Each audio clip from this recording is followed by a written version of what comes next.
Well, hello, hello, hello. Welcome to Just Another Guy Who Happens to Be Trans. I'm your host, Evan James White. Life is going really great right now, and I know that is so interesting for me to say because there's so many fucked up things that are happening. It's like, do I start with the good or the bad? I guess I'll start with the good. I'm in love, y'all.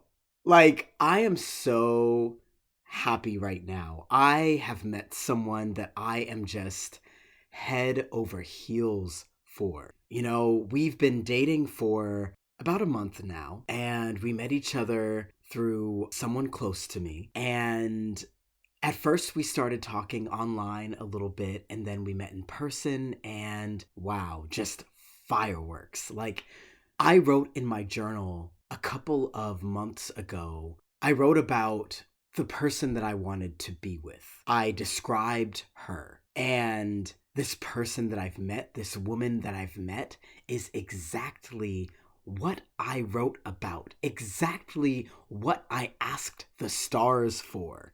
Like, to the T. She is kind.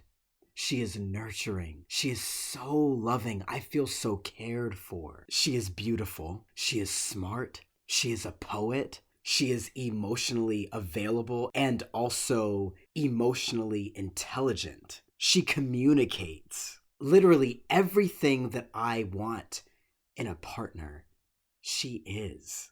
We're on the same page about a lot of the things we want for the future. And I feel like the love that I give, I'm getting back. Like, I know how well I treat the people that I love, and she matches that.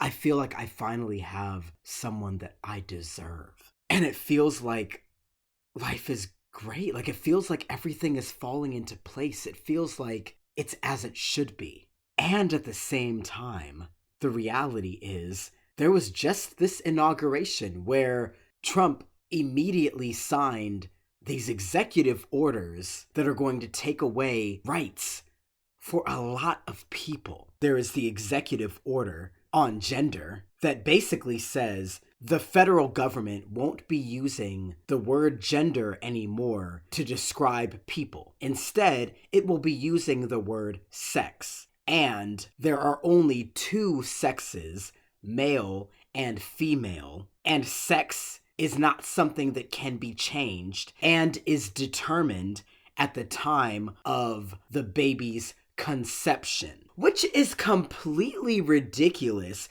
because scientifically, sex isn't determined in the fetus at conception.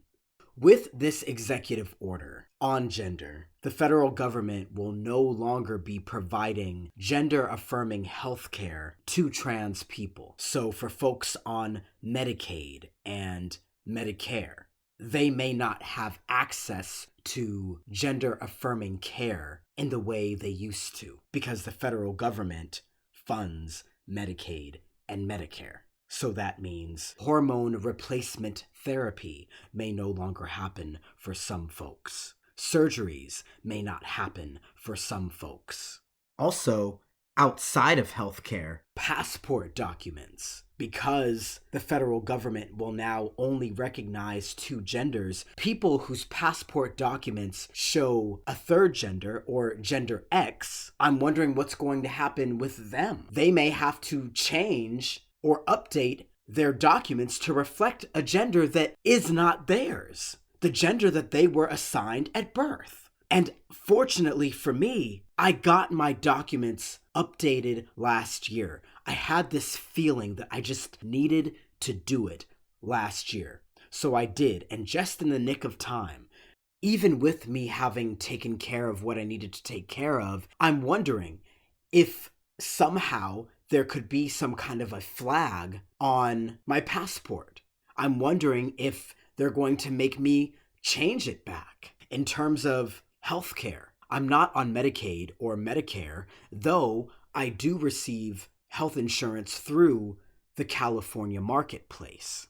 Because the federal government mandated that each state have a marketplace for healthcare, the federal government does subsidize or pay for some of the costs of the healthcare in the marketplace. So I am wondering if I'll also be impacted by this. Will my premiums increase, specifically for my testosterone gel?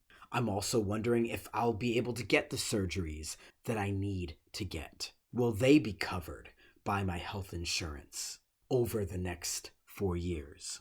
And even with all of this, even as I am being vulnerable and open and honest about my fears, I'm also realizing how fortunate I am, because I do have access to healthcare.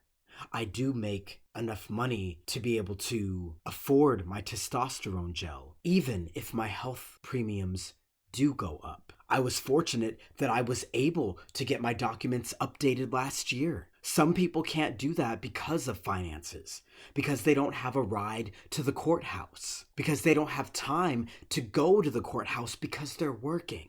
Some people don't understand the documents. Some people need attorneys to help them figure it out. And some people don't have access to attorneys. I was very fortunate to be able to have gotten this done. I'm also fortunate that I have a support system. I have family and friends who love me and are here for me and have my back.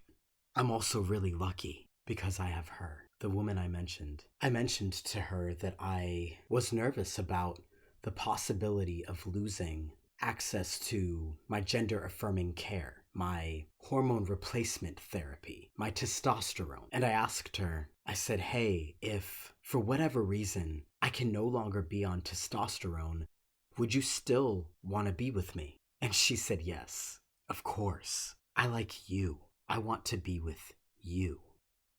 Thank you for listening. This is just another guy who happens to be trans. I'm your host, Evan James White. Peace.